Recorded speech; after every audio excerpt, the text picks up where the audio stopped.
ನಮಸ್ಕಾರ, ಶುಭ ಮಧ್ಯಾಹ್ನ ಪ್ರೀತಿಯ ವಿದ್ಯಾರ್ಥಿಗಳಿಗೆ, ಶಾಲಾ ಶಿಕ್ಷಕರಿಗೆ ಹಾಗೂ ಶಾಲಾ ಸಿಬ್ಬಂದಿ ವರ್ಗದವ್ರಿಗೆ ನಿಮ್ಮೆಲ್ಲರಿಗೂ ಕೂಡ ವಿದ್ಯಾಶಕ್ತಿಯ ವಿಜ್ಞಾನದ ತರಗತಿಗೆ ಆತ್ಮೀಯವಾದಂತಹ ಸ್ವಾಗತ ಕೋರ್ತಾ ಇರೋದು ನಾನು ನಿಮ್ಮ ವಿಜ್ಞಾನದ ಶಿಕ್ಷಕಿ ಅಶ್ವಿತಾ ಮಲ್ನಾಡ್.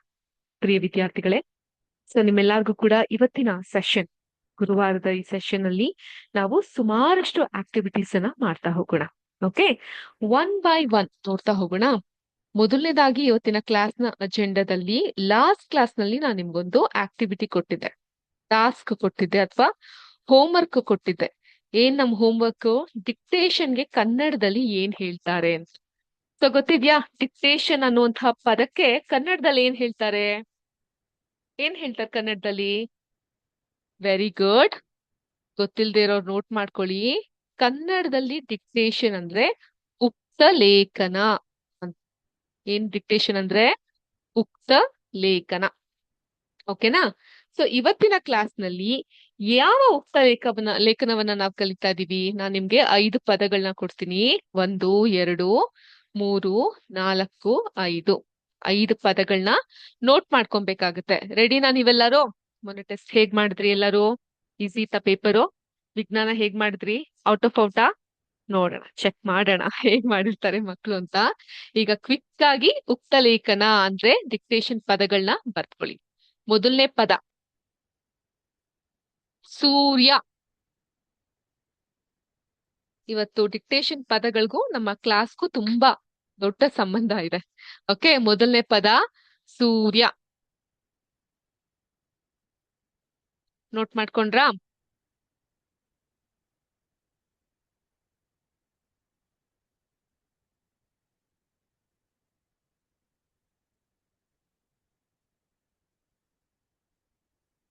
ಮೊದಲನೇ ಪದ ಸೂರ್ಯ. ಎರಡನೆಯ ಪದ ಗೆಸ್ ಮಾಡಿ. ವೆರಿ ಗುಡ್, ಚಂದ್ರ. ಸೂರ್ಯ ಬಂದ್ಮೇಲೆ ಚಂದ್ರ ಬರ್ಲೇಬೇಕಲ್ವಾ? ಎರಡನೆಯ ಪದ ಚಂದ್ರ. ಮೂರನೇ ಪದ ಗೆಸ್ ಮಾಡಿ ನೋಡೋಣ, ಏನಿರಬಹುದು ಸೂರ್ಯ ಚಂದ್ರ ಆದ್ಮೇಲೆ? ಅಯ್ಯಯ್ಯೋ, ರಾಹುಕೇತು ಅಂತೆ. ರಾಹುಕೇತು ಎಲ್ಲ ಕೊಡಲ್ಲಪ್ಪ, ಬೇರೆ ವರ್ಡ್ ಹೇಳಿ ನೋಡೋಣ. ಇದೇ ಹೇಳ್ಬಹುದು, ನಕ್ಷತ್ರ. ನೋಟ್ ಮಾಡ್ಕೊಳ್ಳಿ. ಸೂರ್ಯ, ಚಂದ್ರ, ಮೂರನೇ ಪದ ನಕ್ಷತ್ರ. ನ ಕಗೆ ಕ್ಷವತ್ತು, ತಗೆ ರವತ್ತು, ನಕ್ಷತ್ರ.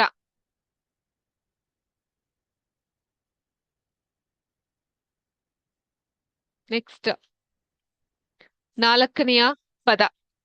ನಾಲ್ಕನೆಯ ಪದ ಭೂಮಿ. ನಾಲ್ಕನೆಯ ಪದ ಭೂಮಿ. ಭೂಮಿ. ಈ ಭೂಮಿ, ಸೂರ್ಯ, ಚಂದ್ರ ಏನಿವೆಲ್ಲ ಏನಂತೀವಿ ನಾವ್ ಇದಕ್ಕೆ? ಸೊ ಅದು ನಮ್ಗೆ 5ನೇ ಪದ ತೋರಿಸುತ್ತೆ, ಅದೇ ಗ್ರಹ. ಗ್ರಹ. ಗೆ ರಾವತ್ತು, ಹ ಗ್ರಹ. ಓಕೆನಾ? ಸೂರ್ಯ, ಚಂದ್ರ, ನಕ್ಷತ್ರ, ಭೂಮಿ, 5ನೆಯ ಪದ ಗ್ರಹ. ನೋಟ್ ಮಾಡ್ಕೊಂಡ್ರ ಎಲ್ಲರೂ? 5 ಡಿಕ್ಟೇಷನ್ ಪದ ಆಯ್ತಾ? ಡನ್? Okay done. ಇನ್ನೊಮ್ಮೆ ಹೇಳ್ತೀನಿ. ಸೂರ್ಯ, ಚಂದ್ರ, ನಕ್ಷತ್ರ, ಭೂಮಿ, ಗ್ರಹ. ಇದಿಷ್ಟು ನೋಟ್ ಮಾಡ್ಕೊಂಡಿದ್ರ ಅಂತ ಭಾವಿಸ್ತೀನಿ. ಸೊ ನಮ್ಮ ಫಸ್ಟ್ ಉಕ್ತ ಲೇಖನ ಡಿಕ್ಟೇಷನ್ ಮುಗ್ದಿದೆ ಇಲ್ಲಿಗೆ. ನೆಕ್ಸ್ಟ್ ಇವತ್ತಿನ ಕ್ಲಾಸ್ ಅಜೆಂಡಾದಲ್ಲಿ ನೆಕ್ಸ್ಟ್ ಏನ್ ಕಲಿತಾ ಹೋಗ್ತೀವಿ? ಒಂದು ಕ್ವಿಕ್ ಆಗಿರುವಂತಹ MCQ ಅಂತ ಆದ್ರೂ ಅನ್ಕೋಬಹುದು, ಅಥವಾ ಆಕ್ಟಿವಿಟಿ ಟೆಸ್ಟ್ ಅಂತ ಆದ್ರೂ ಅನ್ಕೋಬಹುದು. ಲಾಸ್ಟ್ ಚಾಪ್ಟರ್ಗೆ ಸಂಬಂಧಪಟ್ಟಿರೋ ಹಾಗೆ ಒಂದು ಆಕ್ಟಿವಿಟಿ ಟೆಸ್ಟ್ ಅನ್ನ ನೋಡೋಣ. Dictation is done. Activity test ಏನ್ ಮಾಡ್ತೀವಿ? ನಾನೊಂದು ವರ್ಡ್ ವಾಲ್ ಆಕ್ಟಿವಿಟಿ ಮೂಲಕ ನಿಮ್ಗೊಂದು ಪ್ರಶ್ನೆಯನ್ನ ಕೇಳ್ತೀನಿ.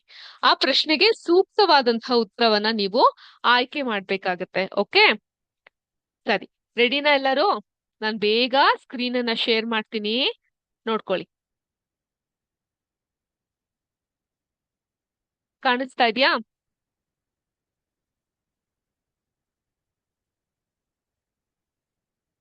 ಮ್ಯೂಸಿಕ್ ಎಫೆಕ್ಟ್ ಎಲ್ಲ ಹಾಕಿದ್ದೀನಿ, ನೋಡೋಣ. ಇಲ್ಲಿ ಪದಗಳನ್ನ ಡೈರೆಕ್ಟ್ ಆಗಿ ಗುರ್ತಿಸಿದ್ರೆ ಯಾರ್ ಬೇಕಾದ್ರೂ ಗುರ್ತಿಸ್ತಾರೆ. ಇದ್ ನೋಡ್ ತಕ್ಷಣ ನಲ್ಲಿ ನೀರು ಅಂತ ಗೊತ್ತಾಗುತ್ತೆ, ಇದು ಗಾಳಿ ಯಂತ್ರ ಅಂತ ಗೊತ್ತಾಗುತ್ತೆ, ಇದು ಕಲ್ಬಂಡೆ ಅಂತ ಗೊತ್ತಾಗುತ್ತೆ, ಇದು ಕಾಡು ಅಂತ ಗೊತ್ತಾಗುತ್ತೆ. ಆದ್ರೆ ಇಲ್ಲಿ ಕೊಟ್ಟಿರುವಂತಹ ಪದಗಳನ್ನ ನಾನು ಏನ್ ಮಾಡಿದೀನಿ, ಕೇಳಿಸ್ತಾ ಇದ್ದೀನಿ ನನ್ ಧ್ವನಿ? ಏನ್ ಮಾಡಿದೀನಿ, ನಾನಿಲ್ಲಿ ಅದನ್ನ ಉಲ್ಟಾ ಪಲ್ಟಾ ಮಾಡಿಟ್ಬಿಟ್ಟಿದ್ದೀನಿ, ರಿವರ್ಸ್ ಮಾಡಿ ಇಟ್ಬಿಟ್ಟಿದ್ದೀನಿ. ಟಕ್ ಅಂತ ಹೇಳಿ ಪ್ರೋಗ್ರಾಮ್ ನೋಡ್ತೀರಾ ನೀವೆಲ್ಲ? ನೋಡ್ತೀರಾ? ಓ ಸೂಪರ್. ಸ್ವಲ್ಪ ಬಿಗ್ ಬಾಸ್ ನೋಡ್ತೀರಾ? ಇಲ್ಲ, ಥಟ್ ಅಂತ ಹೇಳಿ ನೋಡ್ತೀರಾ? ನೋಡಿ. ಸೊ ಪ್ರೋಗ್ರಾಮ್ ಅಲ್ಲಿ ಈ ತರ ಒಂದ್ ಪ್ರಶ್ನೆ ಕೇಳ್ತಾರೆ ಗೊತ್ತಾ, ಹೇಗೆ ಪದಗಳನ್ನೆಲ್ಲ ರಿವರ್ಸ್ ಮಾಡ್ತಾರೆ, ಲೆಟರ್ಸ್ ಗಳನ್ನ ರಿವರ್ಸ್ ಮಾಡ್ತಾರೆ. ಹಾ, ಹಾಗ್ ನಾನ್ ರಿವರ್ಸ್ ಮಾಡಿಟ್ಟಿದೀನಿ. ನೋಡೋಣ ಯಾರು ಕಂಡು ಹಿಡಿತಾರೆ ಅಂತ. ಇದನ್ನ ನೀವು ಕಂಡು ಹಿಡಿಲಿಕ್ಕೆ ನಾನ್ ನಿಮ್ಗೆ ಎಷ್ಟ್ ನಿಮಿಷ ಕಾಲಾವಕಾಶ ಕೊಡ್ಲಿ? 1 ನಿಮಿಷ ಕಾಲಾವಕಾಶ ಕೊಡ್ತೀನಿ. ಇಲ್ಲಿ ನೋಡಿ ಟೈಮರ್ ಓಡ್ತಾ ಇದೆ. ಇದು 2 ಅಂತ ಬರೋಷ್ಟ್ರಲ್ಲಿ ನೀವು ಗೆಸ್ ಮಾಡ್ಬೇಕು answer. Okay, here I am giving you 1 minute time which is already started. Once we complete 60 seconds, I require answer from you. Okay, quick ಆಗಿ ನೋಡಿ ಈ ಪ್ರಶ್ನೆಗಳಿಗೆ ಉತ್ತರ ಏನಿರಬಹುದು ಅಂತ ಚೆಕ್ ಮಾಡಿ. Your time start already started by 20 seconds.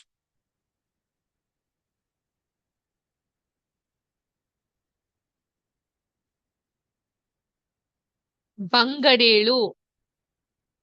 ಹಂಗಂದ್ರೆ ಅಣ್ಯರ, ಋಣಿ, ರಣಿ.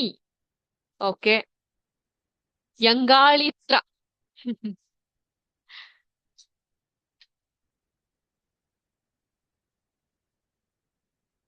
ಸೊ ಗೆಸ್ ಮಾಡಿ. Another 30 seconds more. ಇನ್ನು 30 ಸೆಕೆಂಡ್ ಸಮಯ ಇದೆ ನಿಮ್ಗೆ. Another 30 seconds time, children. Guess quickly.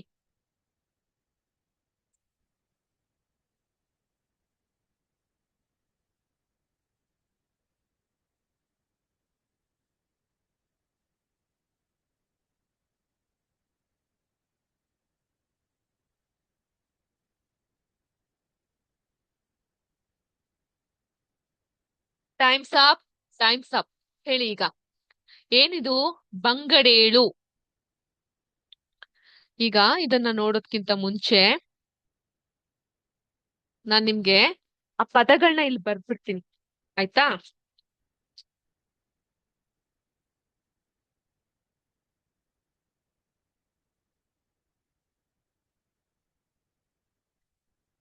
ಆಮೇಲೆ ಏನಿತ್ತು ಪದ?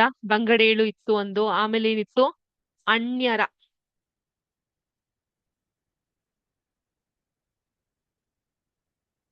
ಅಣ್ಯರ ಈ ಪದ ಇತ್ತು. ಆಮೇಲೆ ಇನ್ನೊಂದ್ ಪದ ಯಾವ್ದಿತ್ತು?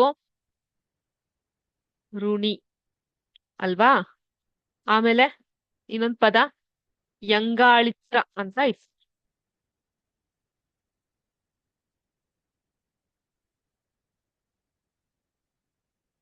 ಅಲ್ವಾ? ಈಗ ಇದನ್ನ ಫಸ್ಟ್ ಸರಿ ಮಾಡ್ಕೊಳ್ಳೋಣ, ಆಮೇಲೆ ಚಿತ್ರಗಳ ಜೊತೆಗೆ ಜೋಡಿಸ್ಕೊಳ್ಳೋಣ. ಈಗ ಬಂಗಡೆಗಳು ಏನಾಗುತ್ತೆ? ಬಂಗಡೆ ಮೀನ್ ಅಲ್ವಾ? ಇಲ್ಲ, ಇಲ್ಲಿ ಬಂಗಡೆ ಅಂತ ಹೇಳಿದ್ರೆ ಹಾ ಇದು ಕರೆಕ್ಟ್ ಇದೆ. ಆದ್ರೆ ಇಲ್ಲಿ ಡೇ ಬರ್ಬೇಕು. ಬಂಡೆಗಳು ಇದು ಸರಿಯಾದಂತ ಉತ್ತರ ಆಗಿರುತ್ತೆ. ಅಣ್ಯರ ಅಲ್ಲ ಅದು, ಅದು ಅರಣ್ಯ.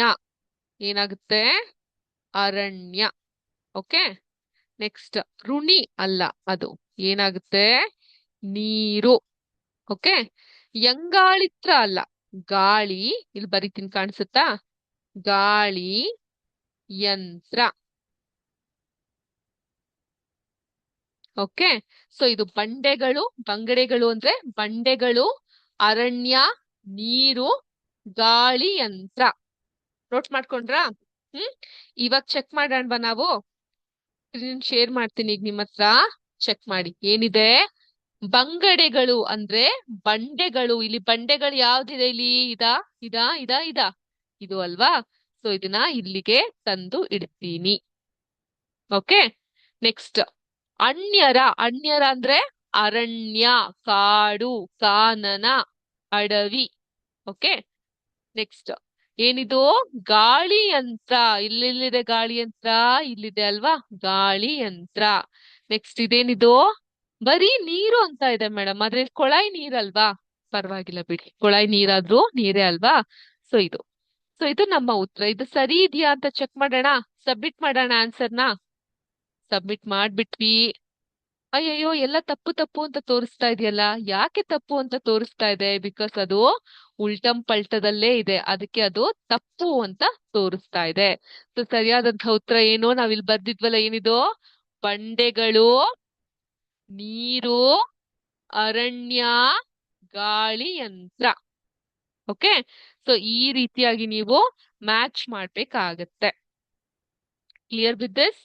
ಅರ್ಥ ಆಯ್ತು ಮಕ್ಕಳೇ ನಿಮ್ಗೆ ಈ ಟೆಸ್ಟ್? ಇಷ್ಟ ಆಯ್ತಾ? ಇದೇ ತರ ಜಂಪಲ್ ವರ್ಡ್ಸ್ ಗಳನ್ನೆಲ್ಲ ಕೊಡೋಣ ನಿಮ್ಗೆ. ಓಕೆ ಮೇಡಮ್, ಆದ್ರೆ ಅದ್ ಯಾಕೆ ಮೇಡಮ್ ತಪ್ಪು ಅಂತ ತೋರಿಸ್ಬಿಡ್ತು?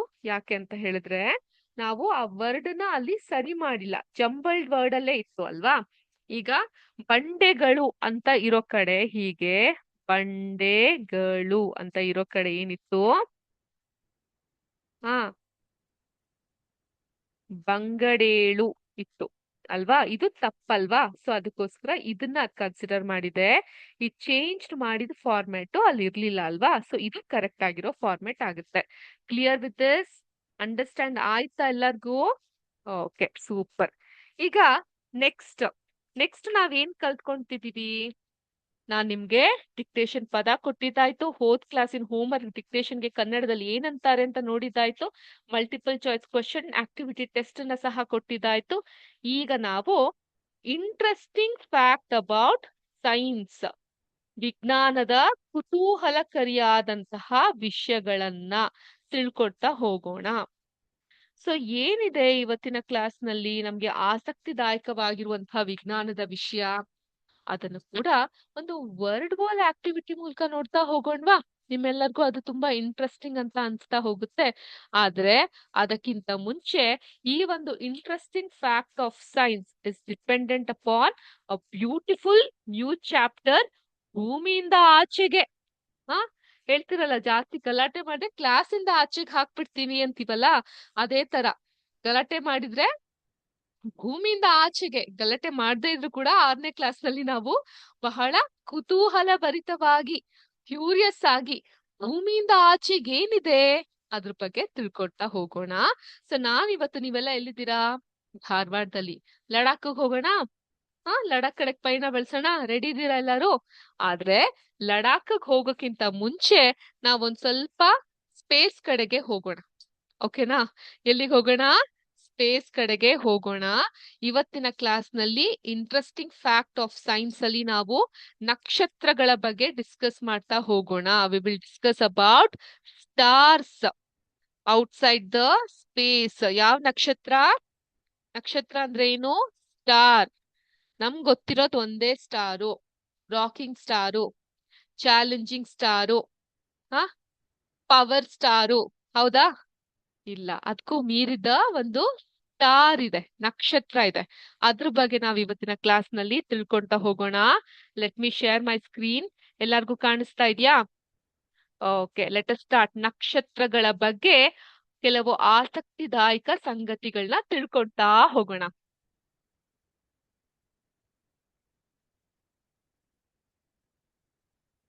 ನಕ್ಷತ್ರ. ನಕ್ಷತ್ರ ಅಂದ್ರೆ ಏನು? ಹೆಸರು ಮೇಡಮ್ ಅಲ್ವಾ? ನಕ್ಷತ್ರ ಅಥವಾ ಮಿನುಮಿನು ಮುನುಗು. ನೀವೆಲ್ಲ ಚಿಕ್ಕವರಿದ್ದಾಗ ಒಂದು ಹಾಡಿತ್ತು, ಮಿನುಮಿನು ಮಿನುಗುವ ನಕ್ಷತ್ರ, ಬಾ ಹಾಡುವೆ ಮನೆ ಹತ್ರ. ನೆನ್ಪಿದ್ಯಾ ಹಾಡು? ಬಾಲ ಅಂಗನವಾಡಿಲಿದ್ದಾಗೆಲ್ಲ ಆ ಹಾಡ್ಗಳನ್ನ ಹಾಡ್ತಿದ್ರಿ. ಚಂದ ಮಾಮ ಓಡಿ ಬಾ, ಆ ಹಾಡ್ ನೆನ್ಪಿದ್ಯಾ? ಓಕೆ, ನಕ್ಷತ್ರದ ಗೀತೆ ಕೂಡ ಹಾಗೆ ಇರುತ್ತೆ. ನಕ್ಷತ್ರ ಅಂತ ಹೇಳಿದ್ರೆ ಗುರುತ್ವಾಕರ್ಷಣೆಯಿಂದ ಒಟ್ಟಿಗೆ ಹಿಡಿದಿರುವ ಪ್ಲಾಸ್ಮಾದ ಹೊಳೆಯುವ ಗೋಳಾಕಾರದ ರಚನೆ ಆಗಿದೆ. ಸರ್ಕಲ್, ಅದು ಗೋಳಾಕಾರ ಅಂದ್ರೆ ಸರ್ಕಲ್ ಶೇಪ್ ಅಲ್ಲಿ ಇರುತ್ತೆ. ಗುರುತ್ವಾಕರ್ಷಣೆ ಅಂದ್ರೆ ವೆರಿ ಗುಡ್, ಗ್ರಾವಿಟೇಷನಲ್ ಪುಲ್. ಗುರುತ್ವಾಕರ್ಷಣೆಯಿಂದ ಅದನ್ನು ಒಟ್ಟಿಗೆ ಹಿಡಿದಿಟ್ಟಿರುವಂತಹ ಪ್ಲಾಸ್ಮಾದಿಂದ ಹೊಳೆಯುವಂತಹ ಗೋಳಾಕಾರದ ರಚನೆ. ಇದು ನಮ್ಮೆಲ್ಲಾರ್ಗೂ ಗೊತ್ತಿರುವಂತಹ ನಕ್ಷತ್ರ. ದಿನಾ ಬೆಳಗಾದ್ರೆ ಈ ನಕ್ಷತ್ರಕ್ಕೊಂದು ನಮಸ್ಕಾರ ಹಾಕ್ತೀವಪ್ಪ. ಯಾರಾದ್ರೂ ಇವಾಗೆಲ್ಲ 6ನೇ ಕ್ಲಾಸ್ ಅಲ್ಲಿ ಇದ್ದೀರಲ್ವಾ ನೀವು, ನೆನ್ಪಿನಲ್ಲಿ ಇಟ್ಕೊಳ್ಳಿ. ಪ್ರತಿದಿನ ಬೆಳಗ್ಗೆ ಎದ್ದು ಈ ನಕ್ಷತ್ರ, ನಾವು ಮಾತಾಡ್ತಿರೋದು ಯಾವ ನಕ್ಷತ್ರದ ಬಗ್ಗೆ? ಸೂರ್ಯ. ಕ್ಲಾಸ್ ನಲ್ಲಿ ಇರೋ ಸೂರ್ಯ ಅಲ್ಲ, ಅಥವಾ ಪಿಕ್ಚರ್ ನಲ್ಲಿ ತೋರಿಸೋ ಸೂರ್ಯ ಅಲ್ಲ. ಸೊ ನಮ್ಮ ನಕ್ಷತ್ರ, ಸ್ಟಾರ್, ಸನ್ ಬಗ್ಗೆ ನಾವು ಮಾತಾಡ್ತಾ ಇದೀವಿ. ಸೊ ಪ್ರತಿದಿನ ಇದು ಔಟ್ ಆಫ್ ದ ಸಿಲೆಬಸ್ ನಾನು ಹೇಳ್ತಾ ಇರೋದು ನಿಮ್ಗೆ.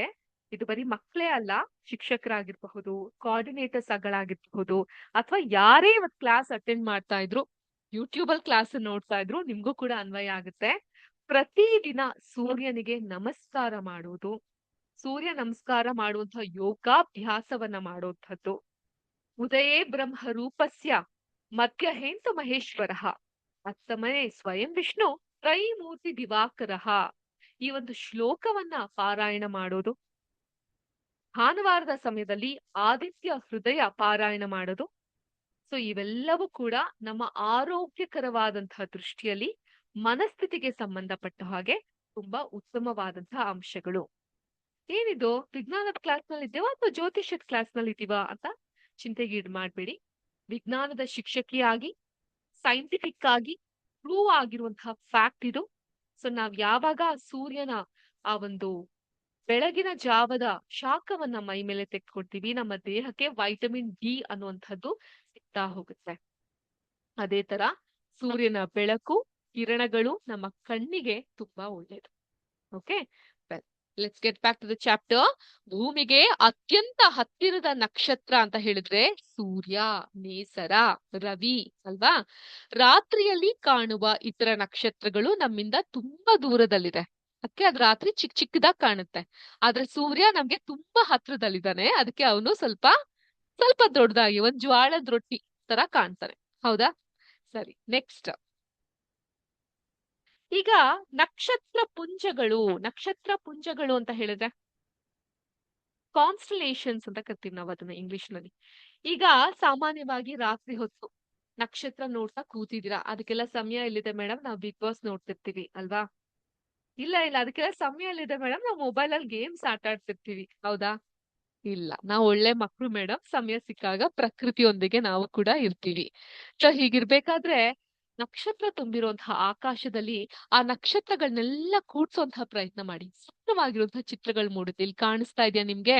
ಹಕ್ಕಿ ಚಿತ್ರ, ಮೀನಿನ ಚಿತ್ರ, ಜಿರಾಫಿಯ ಚಿತ್ರ, ಇಲ್ಲೊಂದು ನರಿಯ ಚಿತ್ರ, ನಾಯಿಯ ಚಿತ್ರ, ಹೀಗೆ ವಿಚಿತ್ರವಾದಂತಹ ಚಿತ್ರಗಳನ್ನೆಲ್ಲ ಜೋಡಿಸಬಹುದು. ಇದನ್ನ ನಾವು ನಕ್ಷತ್ರ ಪುಂಜಗಳು ಅಂತ ಕರಿತೀವಿ. ಎಲ್ಲ ನಕ್ಷತ್ರಗಳು ಒಂದ್ ಕಡೆ ಗುಡ್ಡೆ ಹಾಕೊಂಡಿರ್ತಾವಲ್ಲ, ಆ ಪ್ರಮುಖ ನಕ್ಷತ್ರಗಳ ಗುಂಪನ್ನ ಈ ರೀತಿ ನಕ್ಷತ್ರ ಪುಂಜಗಳಾಗಿ ನಾವು ವಿಂಗಡಿಸಲಾಗಿರುತ್ತೆ.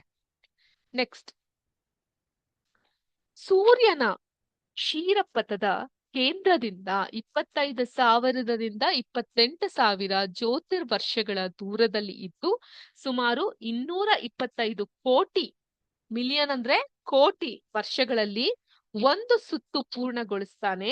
ಅಂದ್ರೆ 225 ಕೋಟಿ ವರ್ಷಗಳಲ್ಲಿ ಒಂದು ಸುತ್ತನ್ನ ಪೂರ್ಣಗೊಳಿಸ್ತಾನೆ ಸೂರ್ಯ.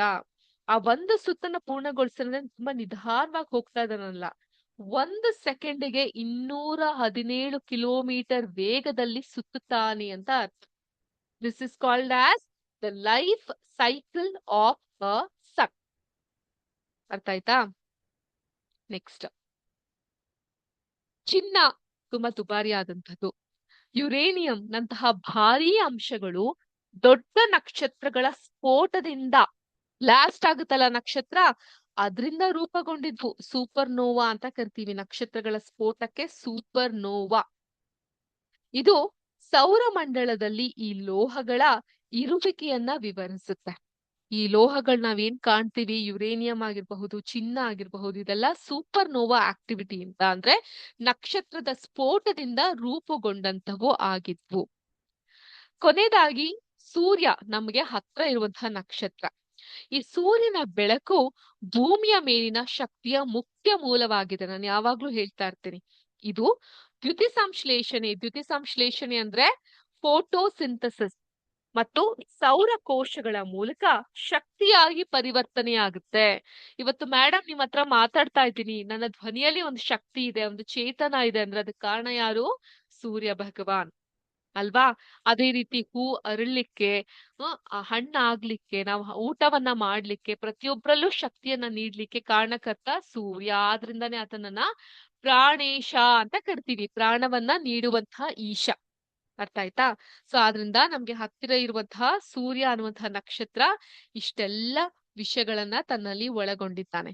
ಇದು ಇಂಟ್ರೆಸ್ಟಿಂಗ್ ಫ್ಯಾಕ್ಟ್ ಆಫ್ ಸೈನ್ಸ್ ಆಗಿತ್ತು, ನಕ್ಷತ್ರಗಳ ಕುರಿತಾದಂತ ಆಸಕ್ತಿದಾಯಕವಾದಂತ ವಿಷಯ. ಎಲ್ಲರಿಗೂ ಅರ್ಥ ಆಯ್ತಾ? ಇಷ್ಟ ಆಯ್ತಾ?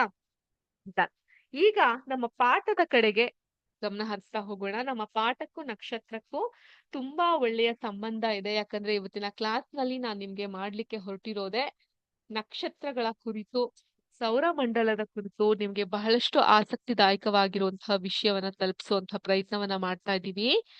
ಪಾಠದ ಹೆಸರು ಏನಿದೆ? ಪಾಠದ ಹೆಸರು ಭೂಮಿಯಿಂದ ಆಚೆಗೆ.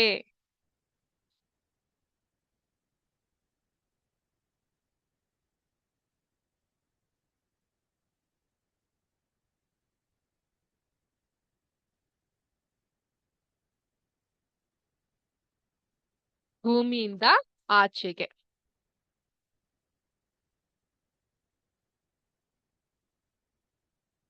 ಎಲ್ಲಾರು ಟೆಕ್ಸ್ಟ್ ಬುಕ್ ಅನ್ನು ತೆಗಿರಿ. ಈ ಟೆಕ್ಸ್ಟ್ ಬುಕ್ ನಲ್ಲಿ ಕಥೆಯ ರೂಪದಲ್ಲಿ ನಿಮ್ಗೆ ಹೇಳಿದ್ದಾರೆ. ನುಬ್ರಾ ನುಬ್ರಾ ಅನ್ನೋದು ನುಬ್ರಾ ವ್ಯಾಲಿ ಅಂತ ಕೇಳಿದ್ದೀರಾ? ಕಣಿವೆ, ನುಬ್ರಾ ಕಣಿವೆ ಕೇಳಿದ್ದೀರಾ? ಇದು ಲಡಾಖ್ ನಲ್ಲಿ ಇದೆ. ಮೇಡಮ್, ನಾವ್ ಲಡಾಖೇ ಕೇಳಿಲ್ಲ, ನೀವು ನುಬ್ರಾ ಕಣಿವೆಯ ಬಗ್ಗೆ ಮಾತಾಡ್ತಾ ಇದ್ದೀರಾ. ಸೊ ಲಡಾಖ್ ಅಂದ್ರೆ ಏನು? ಯಾವ ಜಾಗ ಅದು? ಯಾರಿಗ್ ಗೊತ್ತಿದೆ ಲಡಾಖ್ ಬಗ್ಗೆ? Anyone who know about Ladakh?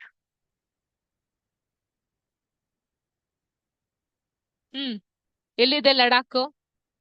Ladakh ಬಂದು ಜಮ್ಮು ಮತ್ತೆ ಕಾಶ್ಮೀರದಲ್ಲಿ ಇರುವಂತಹದ್ದು. ಜಮ್ಮು ಅಂಡ್ ಕಾಶ್ಮೀರ್ನಲ್ಲಿ ಇರುವಂತಹ ಒಂದು ಜಾಗಕ್ಕೆ ಲಡಾಖ್ ಅಂತ ಕರಿತೀವಿ. ಲೇ ಲಡಾಖ್ ಅಂತ ಕರಿತೀವಿ. ಅದು ಯೂನಿಯನ್ ಟೆರಿಟರಿ ಆಗ್ತಾ ಹೋಗುತ್ತೆ. ಅರ್ಥ ಆಯ್ತಾ? ಸೊ ಇದಿರೋದೆಲ್ಲಿ? ಜಮ್ಮು ಅಂಡ್ ಕಾಶ್ಮೀರದಲ್ಲಿ. ಗೊತ್ತಿಲ್ಲದೆ ಇರೋರು ಇದ್ರ ಬಗ್ಗೆ ತಿಳ್ಕೊಬಹುದು. ಕೇಂದ್ರಾಡಳಿತ ಇರುವಂತಹ ಪ್ರದೇಶ ಈ ಒಂದು ಲಡಾಖ್ ಅನ್ನುವಂತಹ ಜಾಗ. ಸೊ ಈ ಲಡಾಖ್ ಅಲ್ಲಿ ಏನಾಗುತ್ತೆ, ನುಬ್ರಾ ಅನ್ನುವಂತಹ ಒಂದು ಕಣಿವೆ ಇದೆ, ವ್ಯಾಲಿ ಇದೆ. ಅದೊಂದು ಸುಂದರವಾದಂತಹ ಪ್ರದೇಶ. 11 ವರ್ಷದ ಹುಡುಗಿ ಯಾಂಗ್ ಡೋಲ್ ಮತ್ತು ಆಕೆಯ ಅವಳಿ ಸಹೋದರ ದೋರ್ಜೆ ಈ ಪ್ರದೇಶದ ಹಳ್ಳಿಯೊಂದರಲ್ಲಿ ವಾಸಿಸ್ತಾ ಇದ್ದಾರೆ.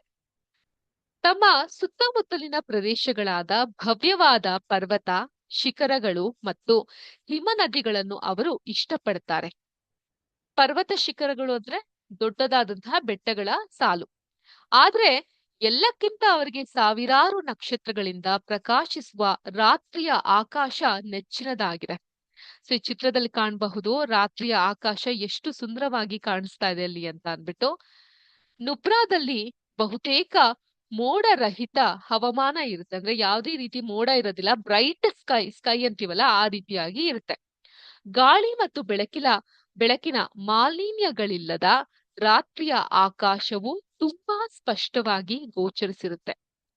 ಯಾಂಗ್ಡೋಲ್ ಮತ್ತು ದೋರ್ಜೆ ಪ್ರತಿ ರಾತ್ರಿಯೂ ಶುಭ್ರ ಆಕಾಶದಲ್ಲಿ ನಕ್ಷತ್ರಗಳನ್ನ ನೋಡುತ್ತಾ ಗಾಢವಾಗಿ ವಿಸ್ಮಯದಲ್ಲಿ ಮುಳುಗಿರ್ತಾರೆ.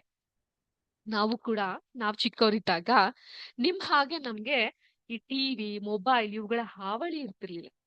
ಪ್ರಕಾಶಮಾನವಾಗಿ ನಾವ್ ಇರ್ತಾ ಇದ್ವಿ. ನಂಗೆಲ್ಲ ಆ ಒಂದು ಈ ಸಮಯ 6ನೇ ಕ್ಲಾಸ್ ಇದ್ದಾಗ ಸ್ಕೂಲ್ ಮುಗಿತಾ ಇದ್ದಿದ್ದು, ಸ್ಕೂಲಿಂದ ಆಚೆ ಬರ್ತಿದ್ದಾಗ ಮಾವಿನಕಾಯಿ, ಕಿತ್ಲೆ ಹಣ್ಣು, ಅಮಟೆಕಾಯಿ, ಹುಣಸೆ ಹಣ್ಣು, ಐಸ್ ಕ್ಯಾಂಡಿ ಇವನ್ನೆಲ್ಲ ಮಾರ್ತಾ ಇದ್ದಿದ್ದಂತಹ ಜಾಗಗಳು. ನಾವೆಲ್ಲ ನಡ್ಕೊಂಡು ಮನೆ ಕಡೆ ಖುಷಿಯಿಂದ ಓಡ್ತಾ ಇತ್ತು.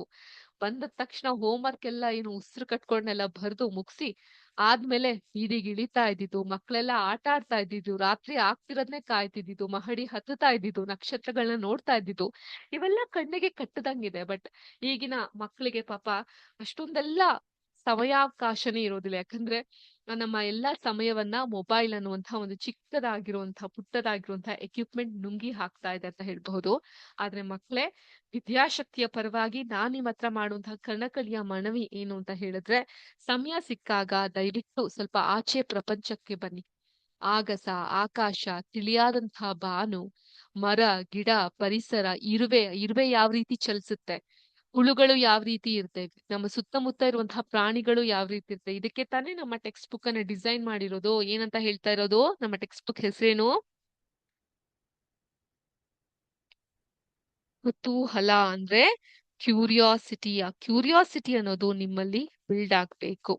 ಸೊ ಅದು ಬಿಲ್ಡ್ ಆದಾಗ್ಲೇ ನಮ್ಮ ಸುತ್ತಲಿನ ವಾತಾವರಣವನ್ನ ನೀವು ಅಬ್ಸರ್ವ್ ಮಾಡ್ಲಿಕ್ಕೆ ಸ್ಟಾರ್ಟ್ ಮಾಡ್ತೀರಾ, ಅಲ್ವಾ? ಸೊ ಇದನ್ನ ಹೇಳ್ತಾ ಈ ಲೇ ಲಡಾಖ್ ಬಗ್ಗೆ ಅಥವಾ ಲಡಾಖ್ ಅಲ್ಲಿ ಇರುವಂತಹ ಒಂದು ಕಣಿವೆಯ ಬಗ್ಗೆ ಇಷ್ಟೊಂದೆಲ್ಲ ಹೇಳಿದೀನಿ. ಬನ್ನಿ ಅದ್ರ ಬಗ್ಗೆ ತಿಳ್ಕೊಳ್ತಾ ಹೋಗೋಣ. ಇದೊಂದು ರಮಣೀಯವಾದಂತಹ ತಾಣ. ಜೀವನದಲ್ಲಿ ಒಮ್ಮೆ ಆದ್ರೂ ಇಂತಹ ತಾಣಗಳಿಗೆ ಭೇಟಿ ನೀಡ್ಬೇಕು. ನೋಡಿ ಎಷ್ಟು ಸ್ಪಷ್ಟವಾಗಿದೆ. ಒಬ್ಬ ವ್ಯಕ್ತಿಯ ಸಂಪೂರ್ಣವಾದಂತಹ ಚಿತ್ರಣವನ್ನ ನೀವು ಕಾಣಬಹುದು. ಇದೇ ಲಡಾಖ್. ಇದಿರೋದ್ ಬೇರೆ ಎಲ್ಲೂ ಅಲ್ಲ, ನಮ್ಮ ಜಮ್ಮು ಕಾಶ್ಮೀರದಲ್ಲಿ.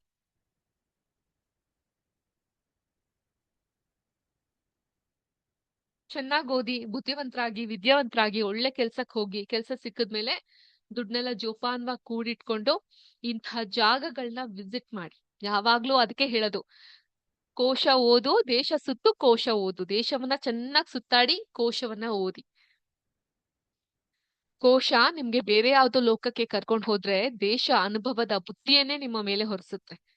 ಆದ್ರಿಂದ ಇದು ಲಡಾಖ್. ಲಡಾಖಿನ ಜಾಗ ಈ ರೀತಿಯಾಗಿ ಇರುತ್ತೆ. ಒಂಟೆ ಒಂಟೆ ಇದೆ. ಲಡಾಖಿನ ಜಾಗ ಈ ರೀತಿಯಾಗಿದೆ. ಭೂಮಿ ಆಕಾಶ ಎರಡು ಹತ್ರ ಇರುವಂತಹ ಜಾಗ ಇದು. ಒಂದಕ್ಕೊಂದು ತಾಗ್ಬಿಟ್ಟಿದೆಯೇನೋ ಅಂತ ಅನ್ಸುತ್ತೆ.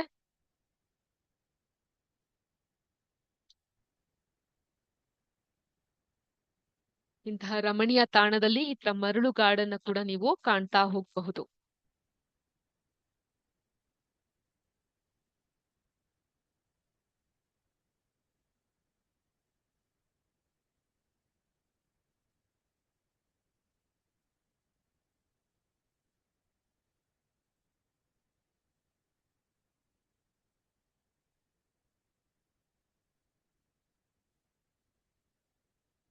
ಮರಳುಗಾಡನ್ನ ನೀವು ಕಾಣ್ತಾ ಹೋಗಬಹುದು ಇಂತಹ ಜಾಗದಲ್ಲಿ.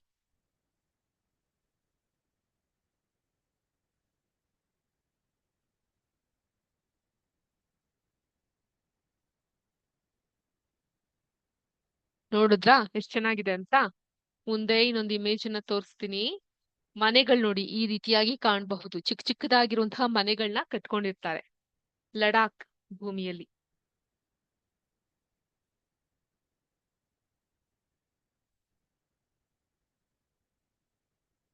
ಅದೇ ತರ ಇವತ್ತಿನ ಕ್ಲಾಸ್ ನಲ್ಲಿ ನಾನು ನಕ್ಷತ್ರಗಳ ಬಗ್ಗೆ ಮಾತಾಡ್ನಲ್ಲ, ಇದ್ಯಾವುದೋ AI ಜನರೇಟೆಡ್ ಚಿತ್ರ ಅಲ್ಲ, ನೈಜವಾದಂತಹ true image of Ladakh, where you can have the sight of stars. ನಕ್ಷತ್ರಗಳನ್ನ ಈ ರೀತಿಯಾಗಿ ಕಾಣಬಹುದು. ಎಂತ ರಮಣೀಯವಾದಂತಹ ಅಮೋಘವಾದಂತಹ ಚಿತ್ರ ಅಲ್ವಾ ಲಡಾಖ್. ಲಡಾಖ್ ಅಲ್ಲಿರುವಂತಹ ಕಣಿವೆಗಳು.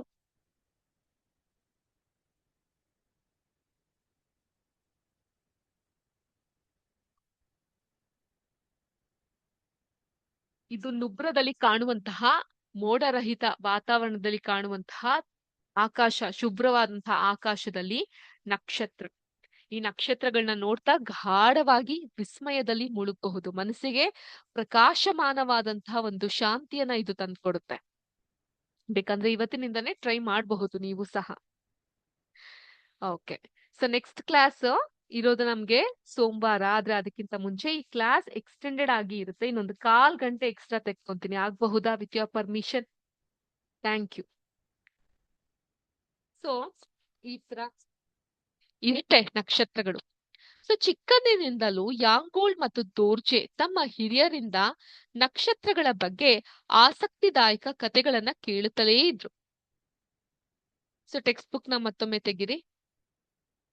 ಕೇಳ್ತಾ ಇದ್ರು. ಪ್ರಾಚೀನ ಕಾಲದಲ್ಲಿ ನುಬ್ರಾ ಮೂಲಕ ಹಾದು ಹೋಗುವ ಕಾರ್ವನ್ ಗಾಳಿಗೆ ಶುಭ್ರ ಆಕಾಶದಲ್ಲಿನ ಕೆಲವು ನಿರ್ದಿಷ್ಟ ನಕ್ಷತ್ರಗಳು ದಿಕ್ಕನ್ನು ಕಂಡುಕೊಳ್ಳುವಲ್ಲಿ ಹೇಗೆ ಸಹಾಯ ಮಾಡ್ತವೆ ಅನ್ನೋದನ್ನ ತಿಳಿಸ್ತಾ ಇದ್ರು. ನಕ್ಷತ್ರಗಳು ಎಷ್ಟು ದೂರ ಇರಬಹುದು ಇದನ್ನ ನಾವು ಒಂದು ವರ್ಡ್ ವಾಲ್ ಆಕ್ಟಿವಿಟಿ ಮೂಲಕ ಆಲ್ರೆಡಿ ನೋಡಿದ್ದೀವಿ ಅಲ್ವಾ? ನಕ್ಷತ್ರಗಳಲ್ಲಿ ಕೆಲವು ಪರಿಚಿತ ವಿನ್ಯಾಸಗಳನ್ನ ಹುಡುಕ್ತಾ ಆನಂದಿಸುತ್ತಾ ಇದ್ರು. ಈಗ ಚಿತ್ರದಲ್ಲಿ ಇರುವಂತಹ ಬಿಂದುಗಳು ಮತ್ತು ರೇಖೆಗಳನ್ನ ಸೇರಿಸುವಂತೆ ನೀವು ಎಂದಾದ್ರೂ ರಾತ್ರಿಯ ಆಕಾಶದಲ್ಲಿ ನಕ್ಷತ್ರಗಳನ್ನ ಕಾಲ್ಪನಿಕ ರೇಖೆಗಳೊಂದಿಗೆ ಸೇರಿಸಲು ಪ್ರಯತ್ನಿಸಿದ್ದೀರಾ? ಪ್ರಯತ್ನಿಸಿಲ್ಲ ಅಂತ ಹೇಳಿದ್ರೆ ಆ ಪ್ರಯತ್ನವನ್ನ ಮಾಡಿ ನೋಡಬಹುದು.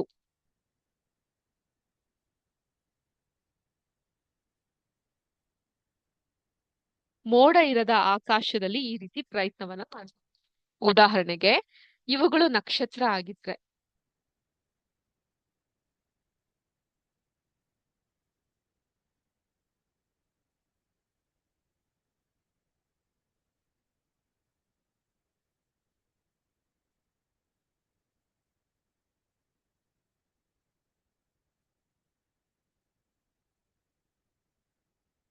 ಇದನ್ನೆಲ್ಲ ಜೋಡಿಸಿ ಒಂದು ಸುಂದರವಾದಂತಹ ವಿನ್ಯಾಸವನ್ನ ಮಾಡಬಹುದು. ಉದಾಹರಣೆಗೆ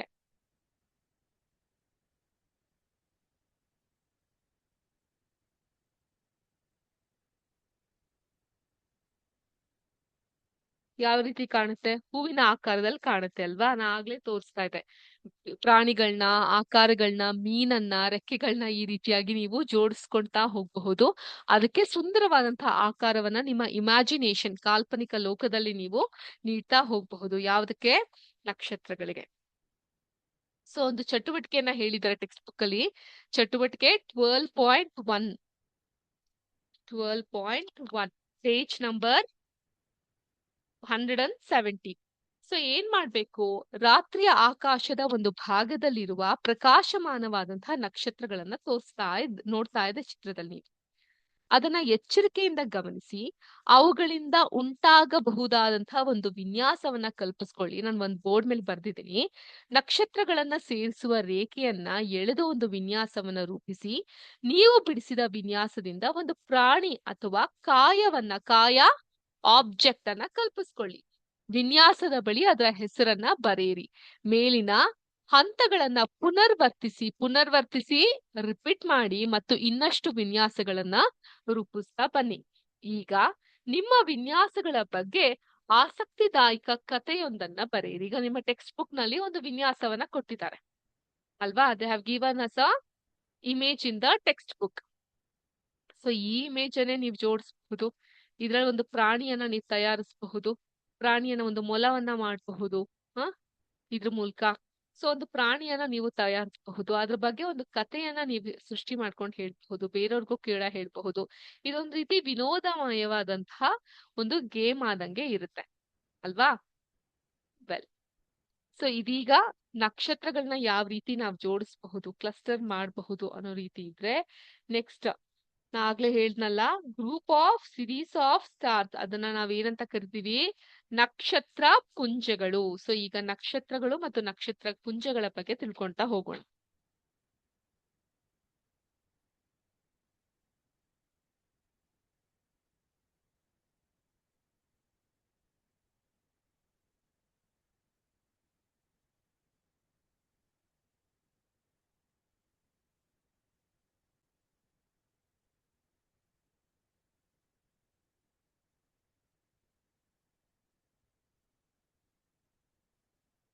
ನಕ್ಷತ್ರಗಳು ಮತ್ತು ನಕ್ಷತ್ರ ಪುಂಜಗಳು. ರಾತ್ರಿಯ ಆಕಾಶದಲ್ಲಿ ನಾವು ಅನೇಕ ನಕ್ಷತ್ರಗಳನ್ನ ನೋಡ್ತೀವಿ. ಕೆಲವು ನಕ್ಷತ್ರಗಳು ಪ್ರಕಾಶಮಾನವಾಗಿ ಇರುತ್ತೆ ಮತ್ತು ಕೆಲವು ಮಸ್ಕಾಗಿರುತ್ತೆ. ಆಬ್ವಿಯಸ್ಲಿ ಅಲ್ವಾ? ಕೆಲವೊಂದು ತುಂಬಾ ಬ್ರೈಟ್ ಆಗಿ ಶೈನಿಂಗ್ ಆಗಿರುತ್ತೆ, ಇನ್ ಕೆಲವೊಂದು ತುಂಬಾ ಡಲ್ ಆಗಿರುತ್ತೆ.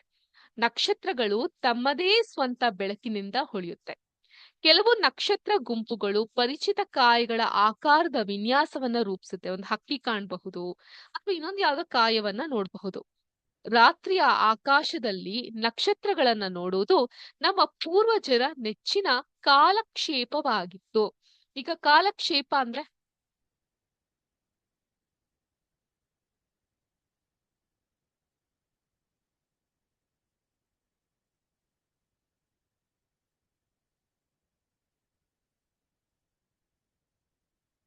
Time pass. ಓಕೆ, ವಿಜ್ಞಾನದಿಂದ ಇಂಗ್ಲಿಷ್ ಕಡೆಗೆ.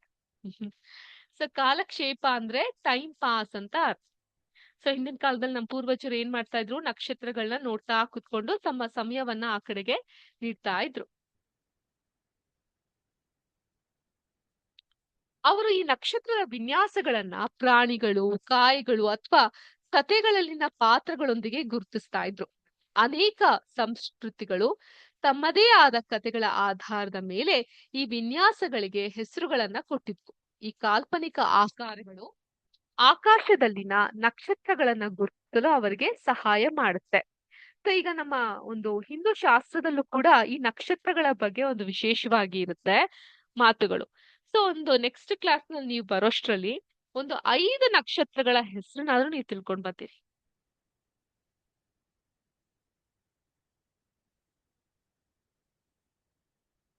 ಸುಮಾರು 5 ನಕ್ಷತ್ರಗಳ ಹೆಸರನ್ನ ನೀವು ಹೇಳ್ಕೊಂಡ್ ಬರಬಹುದು. ಓಕೆ, ಹಿಂಟ್ ಕೊಡಿ ಮೇಡಮ್. ಓಕೆ,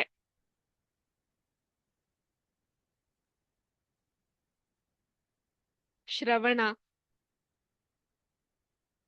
ಧ್ರುವ, ಸಾಕ ಹಿಂಟು? ಇವೆಲ್ಲವೂ ಒಂದೊಂದು ನಕ್ಷತ್ರ ಆಗಿ ಇದೆ. ಸೊ ಅದೇ ತರ ಒಂದು 5 ನಕ್ಷತ್ರಗಳ ಹೆಸರನ್ನ ನೀವು ನೆಕ್ಸ್ಟ್ ಕ್ಲಾಸ್ ನಲ್ಲಿ ಬರೋಷ್ಟ್ರಲ್ಲಿ ತಿಳ್ಕೊಂಡು ಬಂದಿರ್ಬೇಕು. ಇದೇ ಇವತ್ತಿನ ಹೋಮ್ ವರ್ಕ್ ಅಥವಾ ಹೋಮ್ ಅಸೈನ್ಮೆಂಟ್ ಆಗಿರುತ್ತೆ. ಹಿಂದಿನ ಕಾಲದಲ್ಲಿ ನಕ್ಷತ್ರಗಳ ಗುಂಪುಗಳು ರೂಪಿಸುವ ವಿನ್ಯಾಸಗಳನ್ನ ನಕ್ಷತ್ರ ಪುಂಜಗಳು ಅಂತ ಕರೆಯಲಾಗ್ತಾ ಇತ್ತು. ಪ್ರಸ್ತುತ ಆಕಾಶದಲ್ಲಿ ಈ ನಕ್ಷತ್ರಗಳ ಗುಂಪುಗಳನ್ನ ಒಳಗೊಂಡಿರುವ ಪ್ರದೇಶಗಳನ್ನ ನಕ್ಷತ್ರ ಪುಂಜ ಅಂತ ಕರೀತಾರೆ. ಆದಾಗ್ಯೂ ನಕ್ಷತ್ರ ಪುಂಜಗಳಲ್ಲಿ ನಕ್ಷತ್ರಗಳ ವಿನ್ಯಾಸ ಹೆಚ್ಚು ಪ್ರಮುಖವಾಗೋದ್ರಿಂದ ಇಂದಿಗೂ ಈ ನಕ್ಷತ್ರಗಳ ಗುಂಪಿಗೆ ಸಾಮಾನ್ಯವಾಗಿ ನಕ್ಷತ್ರ ಪುಂಗ ನಕ್ಷತ್ರ ಪುಂಜ ಅನ್ನುವಂತಹ ಪದವನ್ನೇ ಬಳಸಲಾಗುತ್ತೆ. ಓಕೆ, ವಿಭಿನ್ನ ಸಂಸ್ಕೃತಿಗಳು ನಕ್ಷತ್ರ ಪುಂಜ ಏನಿರುತ್ತೆ, ನಾನು ಆಗ್ಲೇ ಬರ್ದಿದ್ನಲ್ಲ, ಡೈವರ್ಸಿಫೈಡ್ ಆಗಿರುವಂತಹ ನಕ್ಷತ್ರಗಳು ಎಲ್ಲವನ್ನ ವಿವಿಧ ರೀತಿಯಲ್ಲಿ ಗುರುತಿಸೋದ್ರಿಂದ ಅಂತಾರಾಷ್ಟ್ರೀಯ ಒಪ್ಪಿತವಾದಂತಹ ನಕ್ಷತ್ರ ಪುಂಜದ ಗಡಿ ರೇಖೆಗಳನ್ನ 20ನೇ ಶತಮಾನದ ಆರಂಭದಲ್ಲಿ ಅಂತಾರಾಷ್ಟ್ರೀಯ ಖಗೋಳ ವಿಜ್ಞಾನ ಒಕ್ಕೂಟ, which is called as international astronomical union.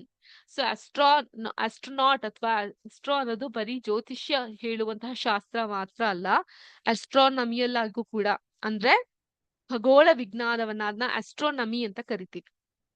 Okay, ಖಗೋಳ ವಿಜ್ಞಾನಿಗಳೇ ನಮ್ಮ ಪಂಚಾಂಗ, ಒಂಟಿಕೊಪ್ಪಲ್ಲು, ಆ ಕ್ಯಾಲೆಂಡರ್ಗಳನ್ನೆಲ್ಲ ಬರೆಯೋದು ಇಂತಹ ಖಗೋಳ ವಿಜ್ಞಾನಿಗಳೇ. ಸೊ ಆ ಒಂದು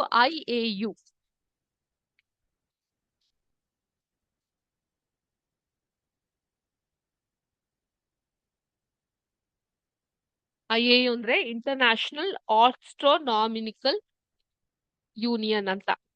ಸೊ ಇಲ್ಲಿ 88 ನಕ್ಷತ್ರ ಪುಂಜಗಳನ್ನ ಅಧಿಕೃತವಾಗಿ ಪಟ್ಟಿ ಮಾಡಲಾಗಿದೆ. ಹೀಗೆ ಇಡೀ ಆಕಾಶವನ್ನ 88 ಪ್ರದೇಶಗಳಿಗೆ ವಿಭಾಗಿಸಲಾಗಿದೆ.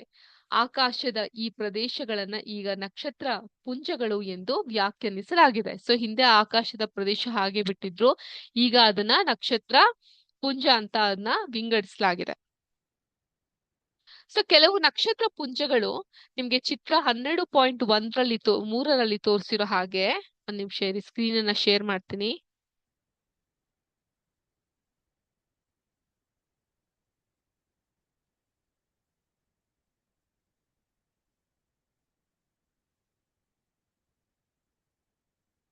ಒಂದೇ ನಿಮಿಷ.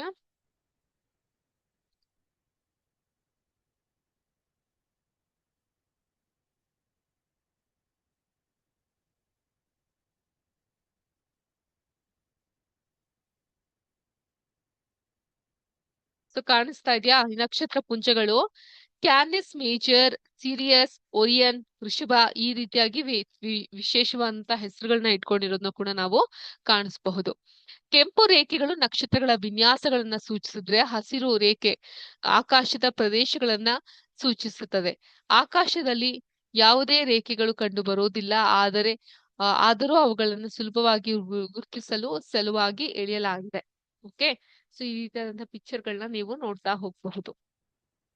ಹಾಗೇನೆ ಭಾರತೀಯ ಖಗೋಳಶಾಸ್ತ್ರ ವೆರಿ ಗುಡ್, ಆಸ್ಟ್ರೋನಮಿ ನೋಟ್ ಮಾಡ್ಕೊಳ್ಳಿ, ಖಗೋಳಶಾಸ್ತ್ರ ಮೇಲೆ ಅಂಡರ್ಲೈನ್ ಹಾಕಿ ಆಸ್ಟ್ರೋನಮಿ.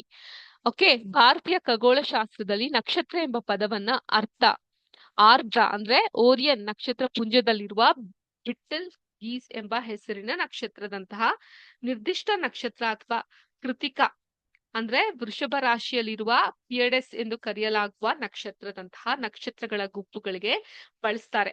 ವೃಷಭ ರಾಶಿಯಲ್ಲಿರುವಂತಹ ಆಲ್ಡ್ ಬರ್ನ್ ನಕ್ಷತ್ರವನ್ನ ರೋಹಿಣಿ ಅಂತ ಕರೀತಾರೆ. ಸೊ ಪ್ರತಿಯೊಂದು ನಕ್ಷತ್ರಕ್ಕೂ ಕೂಡ ವೈಜ್ಞಾನಿಕವಾದಂತಹ ಹಿನ್ನೆಲೆ ಇದೆ. ಸುಮ್ನೆ ಬ್ಲೈಂಡ್ ಆಗಿ ನಾವ್ ಯಾವ್ದನ್ನು ಕೂಡ ಆಚರಿಸ್ಲಿಕ್ಕೆ ಹೋಗ್ತಾ ಇಲ್ಲ.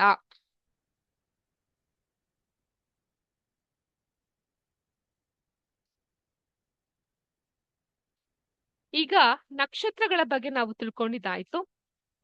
ಇನ್ನು ಅದ್ರ ಬಗ್ಗೆ ಹೆಚ್ಚಿನ ಮಾಹಿತಿಯನ್ನ ಪಡೆಯೋದಾದ್ರೆ ಭಾರತೀಯ ಖಗೋಳಶಾಸ್ತ್ರ ಆಸ್ಟ್ರೋನಮಿಯಲ್ಲೂ ಕೂಡ ನಾವು ಅದನ್ನ ಗಮನಿಸ್ತಾ ಹೋಗಬಹುದು. 2 ವಿಭಿನ್ನ ನಕ್ಷತ್ರಗಳ ವಿನ್ಯಾಸಗಳಾದಂತಹ ಬಿಗ್ ಡಿಪ್ಪರ್ ಮತ್ತು ಲಿಟಲ್ ಡಿಪ್ಪರ್ ಗಳನ್ನ ಚಿತ್ರ 12.4 ತೋರಿಸಿರಲಾಗಿದೆ. ಲಿಟಲ್ ಡಿಫರೆನ್ಸ್ ನ ಭಾಗವಾಗಿರುವಂತಹ ಧ್ರುವ ನಕ್ಷತ್ರ ಅಥವಾ ಪೊಲಾರಿಸ್ ಅನ್ನು ತೋರಿಸಲಾಗಿದೆ. ಉತ್ತರ ದಕ್ಷಿಣ ಧ್ರುವ ನಕ್ಷತ್ರವು ಸ್ಥಿರವಾಗಿ ಕಾಣ್ತಾ ಇರುತ್ತೆ. ಉತ್ತರಾರ್ಧ ಗೋಳದಲ್ಲಿ ಉತ್ತರ ದಿಕ್ಕನ್ನ ಗುರುತಿಸಲು ಸಹಾಯ ಮಾಡುತ್ತೆ. ಸೊ ಈ ರೀತಿಯಾಗಿ ನಾವು ನಕ್ಷತ್ರಗಳ ಬಗ್ಗೆ ಒಂದು ಸ್ಟಡೀಸ್ ಅನ್ನ ಮಾಡ್ತಾ ಹೋಗಬಹುದು. ಓಕೆ, ಈಗ ನೆಕ್ಸ್ಟ್ ಈ ಬಿಗ್ ಡಿಪ್ಪರ್ ಅನ್ನುವಂತಹ ನಕ್ಷತ್ರ ಇದೆಯಲ್ಲ, ನಾನು ಇಡೀ ಸ್ಕ್ರೀನ್ ಅನ್ನ ಶೇರ್ ಮಾಡ್ಬಿಡ್ತೀನಿ.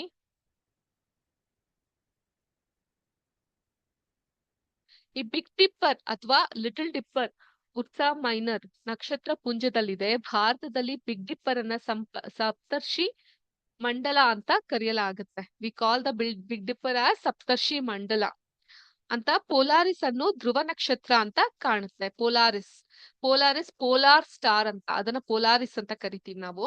ಸೊ ಈ ಮೀನುಗಾರರೆಲ್ಲ ಹಿಂದೆಲ್ಲ ಮೀನ್ನ ಹಿಡಿಬೇಕಾದ್ರೆ ಏನ್ ಮಾಡೋರು, ಈ ಒಂದು ಆ ಬೀಚ್ ಗಳಲ್ಲಿ ಈ ರೀತಿಯಾದಂತಹ ಒಂದು ಲೈಟ್ ಇರುತ್ತೆ.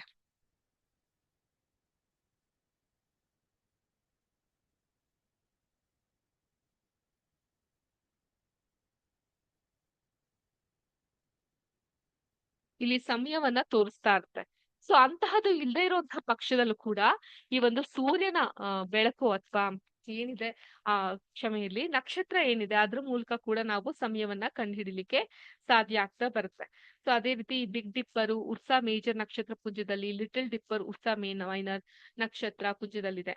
ಭಾರತದಲ್ಲಿ ಬಿಗ್ ಡಿಪ್ಪರ್ ಅನ್ನ ಸಪ್ತರ್ಷಿ ಮಂಡಲ ಅಂತ ಕರೆಯಲಾಗುತ್ತೆ. ಧ್ರುವ ನಕ್ಷತ್ರವನ್ನ ಪೊಲಾರಿಸ್ ಅಂತ ಕರೆಯಲಾಗುತ್ತೆ. ಸೊ ಮತ್ತಷ್ಟು ಇದ್ರ ಬಗ್ಗೆ ಆಸಕ್ತಿ ವಿಷಯವನ್ನ ತಿಳ್ಕೊಂತಾ ಹೋಗೋಣ ನಾವು ಮುಂದಿನ ಕ್ಲಾಸ್ ನಲ್ಲಿ ಅಂತ ಹೇಳ್ತಾ ಇಲ್ಲಿಗೆ ಇವತ್ತಿನ ಕ್ಲಾಸ್ ನ ಮುಗಿಸ್ತಾ ಇದೀನಿ. ಕ್ಲಾಸ್ ನಲ್ಲಿ ನಾನು ನೀಡಿದಂತಹ ಡಿಕ್ಟೇಷನ್ ಲೇಖನ, ಅದ್ರ ಜೊತೆಗೆ ವಿಜ್ಞಾನದ ಬಗ್ಗೆ ಆಸಕ್ತಿದಾಯಕವಾದಂತಹ ವಿಷಯಗಳನ್ನ ಶೇರ್ ಮಾಡ್ಕೊಂಡಿದೀನಿ. ಅದೆಲ್ಲ ನಿಮ್ಗೆ ಅರ್ಥ ಆಗಿದೆ, ಇಷ್ಟ ಆಗಿದೆ ಅಂತ ಭಾವಿಸ್ತೀನಿ. ಯಾರಿಗಾದ್ರೂ ಏನಾದ್ರೂ ಡೌಟ್ಸ್ ಗಳಿದ್ರೆ ಅದನ್ನು ಕೂಡ ನೀವು ಕೇಳ್ಕೊಬಹುದು ಅಂತ ಹೇಳ್ತಾ, ಮುಂದಿನ ಕ್ಲಾಸ್ ನಲ್ಲಿ ನಾನು ನಿಮ್ಗೆ ಆಲ್ರೆಡಿ ಒಂದು ಹೋಮ್ವರ್ಕ್ ಕೊಟ್ಟಿದ್ದಲ್ಲ, ಏನ್ ಹೋಮ್ವರ್ಕ್ ಕೊಟ್ಟಿದ್ದೀನಿ, ಒಂದು 5 ನಕ್ಷತ್ರ, ಟೆಲ್ ಅಸ್ ಅಬೌಟ್ 5 ಸ್ಟಾರ್ಸ್, ಒಂದು 5 ನಕ್ಷತ್ರಗಳ ಹೆಸರನ್ನಾದ್ರೂ ಬತ್ಕೊಂಡ್ ಬನ್ನಿ ಅಂತ ಹೇಳ್ತಾ ಇಲ್ಲಿಗೆ ಇವತ್ತಿನ ಕ್ಲಾಸ್ ನ ಮುಗಿಸ್ತಾ ಇದ್ದೀನಿ. Free for the day, next ಯಾವ್ದೇ ಕ್ಲಾಸ್ ಇಲ್ಲ. ಸೊ ಆರಾಮಾಗಿ ಮನೆಗೆ ಓಡ್ಬಹುದು ಅಂತ ಹೇಳ್ತಾ ಇಲ್ಲಿಗೆ ಇವತ್ತಿನ ಕ್ಲಾಸ್ ನ ಮುಗಿಸ್ತಾ ಇದ್ದೀನಿ. ಎಲ್ಲರಿಗೂ ಶುಭ ದಿನ. ಜೈ ಹಿಂದ್, ಜೈ ಕರ್ನಾಟಕ ಮಾತೆ, ಜೈ ವಿದ್ಯಾಶಕ್ತಿ, ನಮಸ್ಕಾರ.